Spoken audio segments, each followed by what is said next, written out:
বিশেষ বক্তাগণ, হযরত উলামায়ে কেরাম, মুরব্বিয়ানে আযম, মঞ্চে উপবিষ্ট যুবক ভাইয়েরা, পর্দার আড়ালে শ্রবণরত আমার সম্মানিত মা বোনেরা, আল্লাহ রাব্বুল আলামিনের দরবারে কালিমাতুশ শুকর আদায় করি যে মহান রব্বুল আলামিন আপনাকে আমাকে অত্যন্ত ভালোবেসে মহব্বত করি। ফিতনার যুগে বিভিন্ন জায়গায়, বিভিন্ন স্থানে, বিভিন্ন দেশে বিভিন্ন ধরনের ফিতনা সায়লাব চলতেছে। সেই মুহূর্তে ঈমান হরণ করা, ঈমান নষ্ট হওয়া একেবারে সহজ।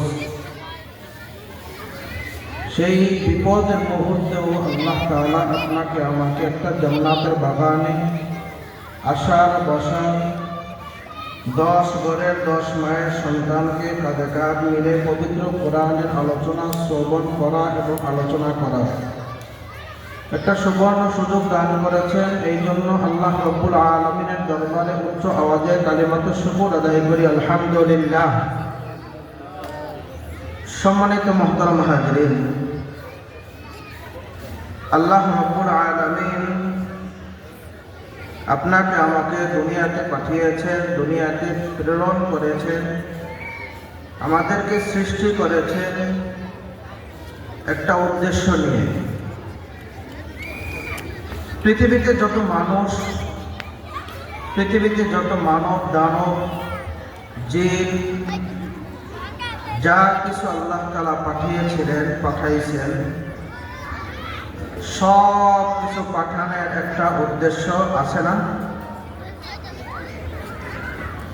আল্লাহ রাব্বুল আলামিন কোরআনের মধ্যে বিভিন্ন জায়গায় বলেন, বিশেষ করে 27 নম্বর পারার 2 নম্বর পেজে আল্লাহ রাব্বুল আলামিন বলেন, ওয়ামা খালাকতুল জিন্না ওয়াল ইনসা ইল্লা লিয়াবুদুন। আল্লাহ রাব্বুল আলামিন এই আয়াতের মধ্যে বলেন যে আমি পৃথিবীতে তোমাদেরকে পাঠিয়েছি, সৃষ্টি করেছি, আমার উদ্দেশ্য হলো তোমরা আমার ইবাদত বন্দেগী করবে। আল্লাহ তাআলার জমিনে আল্লাহ তাআলার দ্বীন, আল্লাহ তাআলার বিধান হুকুম কায়েম করবে। দ্বীন বিধান হুকুম কায়েম করার জন্য আল্লাহ তাআলা আপনাকে আমাকে দুনিয়াতে পাঠিয়েছেন। আমরা সকলেই জানি, বিভিন্ন মসজিদে জুমার আলোচনায়, মাহফিলের আলোচনায় আমরা শুনেছি আল্লাহ তাআলা পৃথিবীতে দুনিয়ায় মানুষ পাঠানোর পূর্বে আল্লাহ রাব্বুল আলামিনের কিছু দল ফেরেশতা রয়েছে যারা কোনো গুনাহ করে নাই, অপরাধ করে নাই, অন্যায় করে নাই, ভুল করে না। গুনাহ, অপরাধ, অন্যায়, ভুল কাকে বলে তারা তাও জানে না। এরকমের নিষ্পাপ এক শ্রেণীর মাখলুকদেরকে নিয়ে আল্লাহ তাআলা পরামর্শ সভা গঠন করে তাদের মাঝে পরামর্শ করলেন, পৃথিবীতে আমি আল-ফিল নামক একটা জাতি পাঠিয়েছিলাম, যেই জাতিরা আমার সাথে অন্যায়, অবিচার, বেয়াদবি করার কারণে আমি আল্লাহ তাদেরকে ধ্বংস করে দিয়েছি।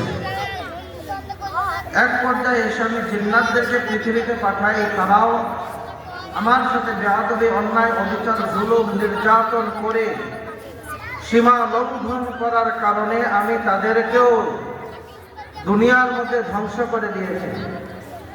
এখন আমি এমন একটা জাতি পাঠাইতে চাই যে জাতিটা আমার ইবাদত বন্দেগী করবে, আমার হুকুমত কায়েম করবে, আমার কথা অনুযায়ী চলবে, রাষ্ট্র পরিচালনা করবে, সংসার, সমাজ, সর্বক্ষেত্রে আমার হুকুমত সে কায়েম করার চেষ্টা করবে, এমন একটা আমি জাতি পাঠাইতে চাই। সমস্ত ফেরেশতাগণ এক কায়মনা বাক্যে বলল, আল্লাহ, আমরাই আপনার ইবাদত করার জন্য, আপনার গুণগান বলার জন্য, আপনার হুকুম পালন করার জন্য আমরা লক্ষাধিক অসংখ্য অগণিত ফেরেশতাই যথেষ্ট। হাদিসের মধ্যে পাওয়া যায় এক শ্রেণীর ফেরেশতা এরকম রয়েছে যেই ফেরেশতারা বর্তমান এখন এই অবস্থায়, রুকু অবস্থায় আছে। এরা কিয়ামত পর্যন্ত, এক রুকুতে কিয়ামত পর্যন্ত থাকবে। সুবহানাল্লাহ। আরেক শ্রেণীর ফেরেশতা রয়েছে যারা সিজদারত অবস্থায় আল্লাহর গুণগান, আল্লাহর তাসবিহ পাঠ করতেছে। আরেক শ্রেণীর ফেরেশতা রয়েছে, তারা দণ্ডায়মান অবস্থায় আল্লাহ তাআলার তাসবিহ পাঠ করতেছে। এরকমের বিভিন্ন কাইফিয়তে, বিভিন্ন অবস্থায়, পরিপ্রেক্ষিতে আল্লাহ তাআলা তাসবিহ পাঠ করতেছে।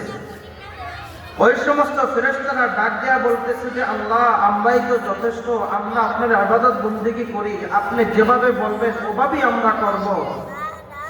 পৃথিবীতে এমন কোন আর জাতি পাঠানোর প্রয়োজন নাই যেই জাতিগুলো ছিল জিন্নাতদের আগেও যাদেরকে পাঠিয়েছেন, আপনার সাথে বেয়াদবি, অন্যায়, অবিচার করার কারণে আপনি ধ্বংস করে দিয়েছেন। পরবর্তীতে যেই জাতিকে আপনি পাঠিয়েছেন, এই জাতিটাও আপনার সাথে অন্যায়, অবিচার করছে, সীমা লঙ্ঘন করেছে, যার কারণে আপনি তাদেরকেও ধ্বংস করে দিয়েছেন। সুতরাং আর কোন জাতি প্রেরণ করার প্রয়োজন নাই। যেমন জাতি পাঠাইবেন না, যেই জাতিরা পূর্বের ন্যায় তারাও সীমা লঙ্ঘন করে আপনি রাগান্বিত হয়ে যান, আবার তাদেরকেও ধ্বংস করে দেন, এমন জাতি পাঠাইয়েন না। আল্লাহ তাআলা ডাক দিয়া বলতেছেন যে আমি যা জানি তোমরা তা জানো না, আমি যা বুঝি তোমরা তা বুঝো না, আমি ভবিষ্যৎবাণী যা দেখি তোমরা তা দেখো না। আল্লাহ রাব্বুল আলামিন এই কথার পরিপ্রেক্ষিতে পৃথিবীতে আদম আলাইহিস সালামকে এক পর্যায়ে প্রেরণ করেন। তার মাধ্যমে পৃথিবীর বিভিন্ন দেশে, বিভিন্ন এলাকায়, বিভিন্ন সমাজের মধ্যে তার সন্তানরা ছড়িয়ে ছিটে আজও পর্যন্ত আছে। আল্লাহ রাব্বুল আলামিন আমাদেরকে স্মরণ করিয়ে দিতেছেন যে বান্দা, আমি তোমাদেরকে তৈরি করেছি, তোমাদেরকে পাঠিয়েছি, তোমাদেরকে সৃষ্টি করেছি, একটাই আমার উদ্দেশ্য, একটাই আমার নিয়ত। যেটা নিয়ত হলো, যে উদ্দেশ্য হলো, তোমরা সর্বদাই আমার ইবাদত বন্দেগী করবে। ইবাদত বন্দেগী কতদিন পর্যন্ত করব, কতক্ষণ পর্যন্ত করব? আল্লাহ রাব্বুল আলামিন অন্য আয়াতের মধ্যে বলেন, ওয়া'বুদ রাব্বাকা হাত্তা ইয়াতিয়াকাল ইয়াকিন। আল্লাহ রাব্বুল আলামিন এই আয়াতের মধ্যে বলেন, ওয়া'বুদ রাব্বাকা হাত্তা ইয়াতিয়াকাল ইয়াকিন।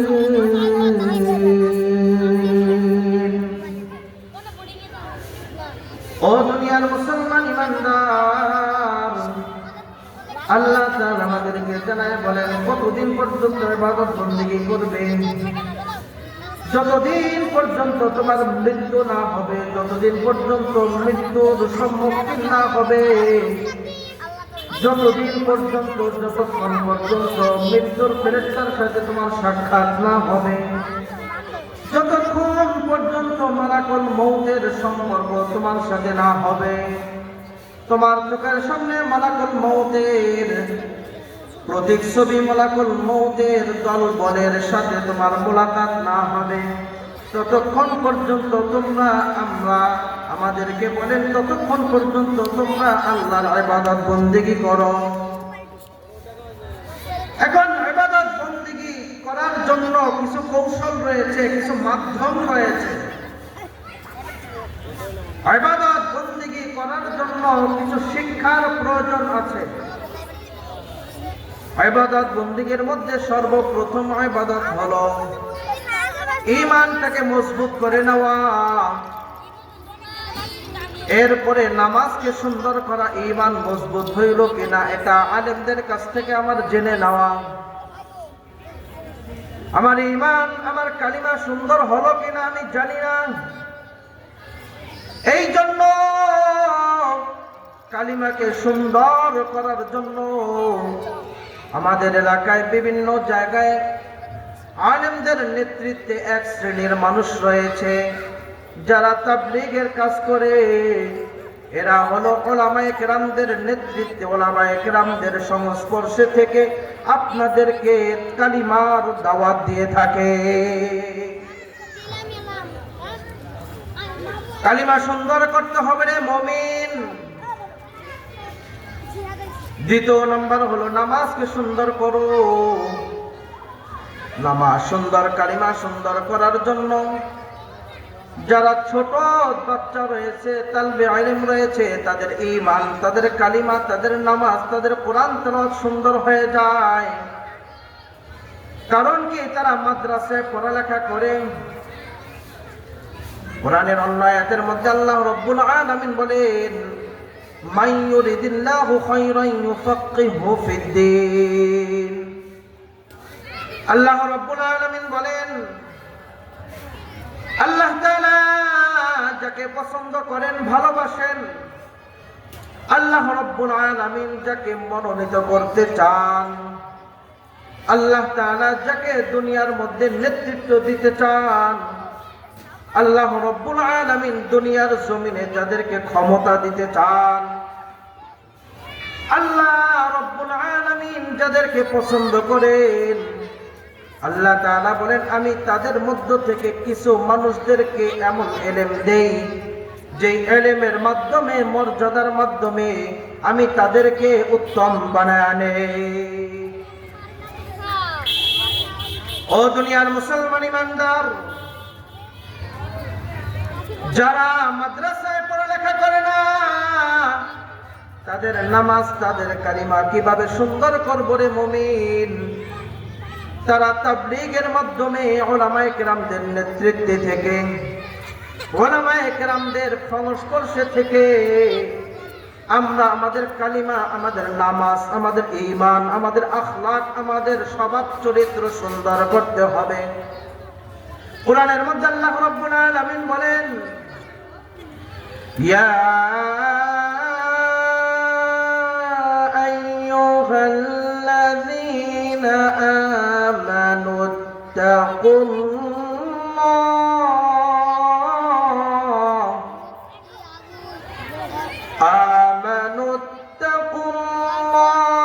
ওয়া কুনু মা'আস সাদিকিন।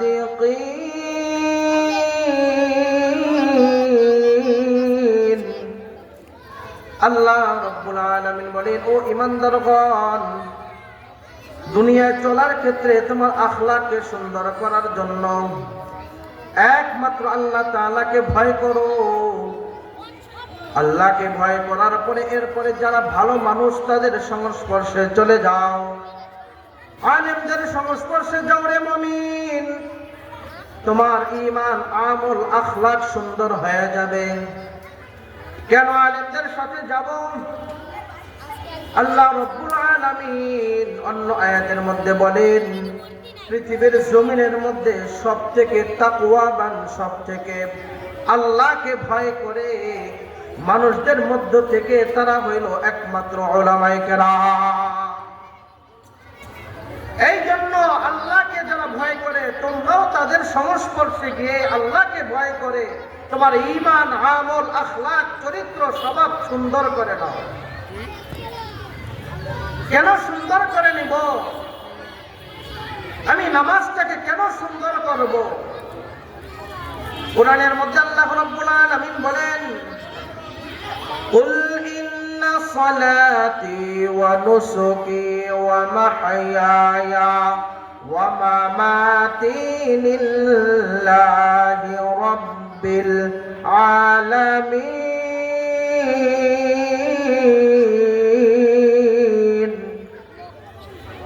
আল্লাহ রাব্বুল আলামিন বলেন, তোমার নামাজ, ও বান্দা তুমি বলো, কুল ইন্না সালাতি, আমার নামাজ, ওয়া নুসুকি, আমার কুরবানি, আমার সময়ের কুরবানি, জানের কুরবানি, মালের কুরবানি, ওয়া মাহইয়ায়া, তোমার হায়াত, ওয়া মামাতি, তোমার মৃত্যু।